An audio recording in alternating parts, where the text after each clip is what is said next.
नमस्कार शेतकरी मित्रांनो, आज आपण या टोमॅटोच्या प्लॉटमध्ये आलेलो आहे। यामध्ये तुटाचा प्रादुर्भाव हा अति प्रमाणामध्ये आहे। तुम्ही पाहू शकता की अशा प्रकारे पानांवर तुटाची लक्षणे दिसत आहेत।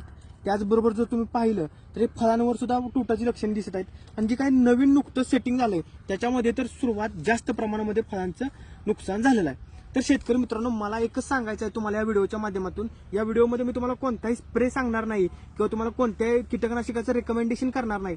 तर या स्प्रेमध्ये मी तुम्हाला एकच सांगतोय की जर तुम्ही शेती करत असताना वेळेला महत्त्व दिलं नाही तर तुमचं नुकसान खूप मोठ्या प्रमाणामध्ये होणार आहे।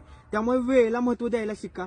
30 ते 60 दिवसांच्या दरम्यान तुमचा जेव्हा टोमॅटोचा प्लॉट आहे तेव्हा मोठ्या प्रमाणामध्ये त्याची काळजी घ्या।